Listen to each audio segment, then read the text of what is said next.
سامنے کبھی اونچا نہیں بولنا چاہیے۔ یہی وہ شخص ہے جو آپ کو خوش رکھنے کے لیے اکثر باہر گالیاں سنتا ہے۔ ایک آپ پر اس کی حکمرانی ہوتی ہے۔ کر لینے دیں اپنے مرد کو ہر لمحے یہ احساس دلائیں کہ وہ بادشاہ ہے، ملکہ آپ خود بن جائیں گے۔ ہر چیز ہمیں ملنے کی نہیں ہوتی، کچھ چیزیں خوبصورت دھوکہ اور بدترین شر بھی ہوتی ہیں۔ اللہ کریم سے کسی چیز کے نہ ملنے پر بدگمان نہیں ہونا چاہیے۔ اللہ تعالیٰ سے معافی اور صحت کا سوال کرتے رہا کرو، کیونکہ ایمان کی نعمت نصیب ہو جانے کے بعد تندرستی سے بہتر کوئی نعمت نہیں۔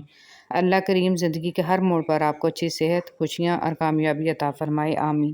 حضرت علی رضی اللہ تعالیٰ عنہ نے فرمایا، کبھی کسی کو دکھ مت دو، کیونکہ معافی مانگ لینے پر بھی دل میں درد باقی رہتا ہے، جس طرح دیوار میں سے کیل نکالنے پر ہر تکلیف پر گناہ مٹ جاتے ہیں۔ رسول صلی اللہ علیہ وسلم نے فرمایا، ایک مومن کو جب بھی کوئی کانٹا چبھتا ہے یا اس سے بڑھ کر کوئی تکلیف ہوتی ہے تو اللہ تعالیٰ اس کی وجہ سے اس کا ایک گناہ مٹا دیتا ہے۔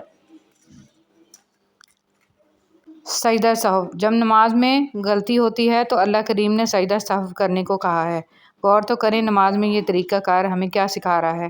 جب بھی غلط ہو تو قبول کرو اور سجدے میں چلے جاؤ، وہ مٹا دے گا تمہارے گناہ اور ان کو احسانات میں بدل دے گا انشاءاللہ۔ خود کو خود ہی خوش رکھنے کی کوشش کیا کریں، ایروں غیروں کے سہارے پر رہیں گے تو وہ آپ کے پاس بچی کھچی خوشیاں بھی نہیں چھوڑیں گے۔ رسول صلی اللہ علیہ وسلم نے ارشاد فرمایا، جو مسلمان اپنے مسلمان بھائی کی غیبت کرنے سے باز رہے، اللہ اس کو دوزخ کی آگ سے ضرور بچائے گا۔ حضرت امام باقر رحمۃ اللہ علیہ نے فرمایا، کوئی شخص گناہ سے اس وقت تک محفوظ نہیں رہ سکتا جب تک اپنی زبان پر قابو نہ رکھے۔ لوگ ڈھونڈتے رہ گئے کامیابی کو، مؤذن کہتا رہا، حی علی الفلاح۔ یاد رہے، ایک انسان کی جہالت دوسری نسل کی روایت بن جاتی ہے اور تیسری نسل کا عقیدہ بن جاتی ہے، لہٰذا اپنی نسلوں کو علم دین سے روشناس کرائیں تاکہ دین آپ کی آنے والی نسلوں کو راہ حق پر رکھے۔ حضرت علی رضی اللہ تعالیٰ عنہ نے فرمایا، جب اللہ کسی بندے کے ساتھ بھلائی کا ارادہ کرتا ہے تو اسے کم بولنے، کم کھانے اور کم سونے کی ترغیب دیتا ہے۔ کچھ لوگوں کو ہم عزت دینا چاہتے ہیں مگر وہ اپنے رویے سے ثابت کر دیتے ہیں کہ انہیں اس کی ضرورت نہیں ہے۔ ذکر کرنے والوں کی صحبت، حضرت عبداللہ بن مسعود رضی اللہ تعالیٰ عنہ فرماتے ہیں، کثرت سے اللہ تعالیٰ کا ذکر کیا کرو اور صرف اس شخص کی صحبت اختیار کرو جو اللہ کا ذکر کرنے میں تمہارا معاون و مددگار ہو۔ ایک سائل نے کسی دانا شخص سے پوچھا، کیا چیز زیادہ اہم ہوتی ہے، راستہ یا منزل؟ دانا شخص بولا، تمہارا ہمسفر۔ اللہ تعالیٰ فرماتا ہے، نہ تو تیرے رب نے تجھے چھوڑا ہے نہ وہ بیزار ہو گیا، اللہ ہی تمہارا پہلا سہارا تھا اور اللہ ہی تمہارا آخری سہارا ہے۔ تم کتنے ہی گناہ گار کیوں نہ ہو، کتنے ہی نافرمان کیوں نہ ہو، جب بھی تم اسے پکارو گے وہ تمہیں جواب دے گا۔ تم پلٹ کر آنے میں دیر کرتے ہو مگر وہ دیر نہیں کرتا، وہ بس تھام لیتا ہے اور رحم فرما دیتا ہے، اور وہ وقت دور نہیں ہے جب تمہیں تمہارا رب اتنا دے گا کہ تم راضی ہو جاؤ گے۔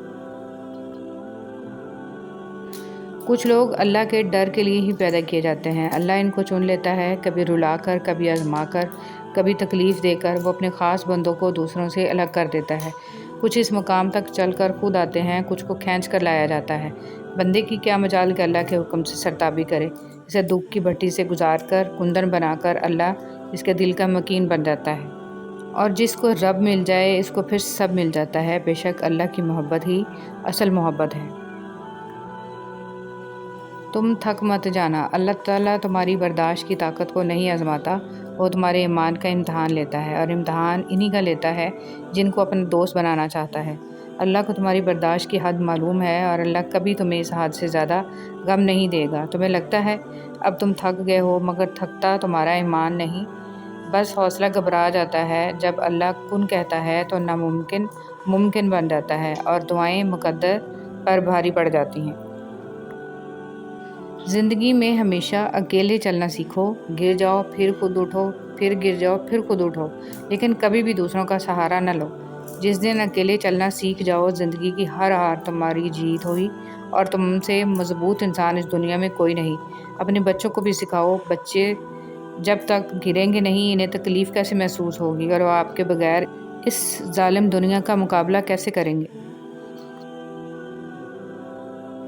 حضرت موسیٰ علیہ السلام اپنی بیوی کو لے کر مصر کا سفر کر رہے تھے تو دیکھا ایک جھاڑی میں آگ لگی ہوئی ہے۔ آپ قریب گئے تو جھاڑی میں سے اللہ کی آواز آئی، اللہ نے پہلی بار کلام کیا اور یہاں پر آپ کو نبوت کے لیے چنا۔ نبی کریم صلی اللہ علیہ وسلم نے ارشاد فرمایا، سب سے بڑی زیادتی یہ ہے کہ آدمی ناحق کسی مسلمان کی بے عزتی کرے۔ رسول صلی اللہ علیہ وسلم نے فرمایا، نظر کا لگ جانا حق ہے۔ اگر کوئی چیز تقدیر پر سبقت لے جانے والی ہوتی تو وہ نظر ہوتی۔ رسول صلی اللہ علیہ وسلم نے فرمایا، جو دوسرے کو نقصان پہنچائے اللہ اسے نقصان پہنچائے گا، اور جو دوسروں کو تکلیف دے اللہ تعالیٰ اسے تکلیف۔ رسول صلی اللہ علیہ وسلم نے ارشاد فرمایا، اپنے شر سے دوسروں کو محفوظ رکھے، یہ بھی ایک قسم کا صدقہ ہے۔ حضرت علی رضی اللہ تعالیٰ عنہ نے فرمایا، وہ جگہ چھوڑ دو جہاں تمہاری دو چیزوں کی قدر نہ ہو، تمہارے احساس کی، تمہارے الفاظ کی، پھر چاہے وہ کسی کا گھر ہو یا کسی کا دل۔ تہجد کی طاقت۔ جب رات کے آخری پہر اللہ تمہیں خود چنتا ہے تہجد پڑھنے کے لیے تو پھر سوچو وہ تمہیں خالی ہاتھ کیسے لوٹائے گا۔ اس لیے جب بھی رات کے آخری پہر آنکھ کھلے تو اسے بے وجہ مت سمجھ لینا، اس کا مطلب ہے اللہ تم سے تہجد میں ملاقات کرنا چاہتا ہے۔ رسول صلی اللہ علیہ وسلم نے ارشاد فرمایا، سب سے افضل صدقہ روٹھے ہوئے لوگوں میں صلح کرا دینا ہے۔ سچائی کے راستے پر چلتے ہوئے اگر اکیلے رہ جاؤ تو مایوس مت ہونا، کیونکہ اکیلا سورج ہی اندھیرے کو روشنی میں بدل دیتا ہے۔ بیوی چاہے جتنا بھی کام کر لے، یہ کہہ کر اس کی دل شکنی کر دی جاتی ہے کہ یہ تو عورت کے فرائض میں شامل ہے۔ یہ ایک غلط سوچ ہے۔ اگر ایک عورت گھر کا خیال نہ رکھے، آپ کو کھانا نہ پکا کر دے، آپ کے کپڑے نہ استری کرے، تو کیا آپ کا گھر چل سکتا ہے؟ عورت ایک نعمت ہے، اس کی قدر کریں۔ کبھی کسی کے لیے خود کو مت بدلو، کیونکہ لوگوں کا بدل جانا تو قدرتی عمل ہے، لیکن اپنا آپ دوبارہ پانا بہت مشکل ہو جاتا ہے۔ تو جیسے ہو ویسے رہو۔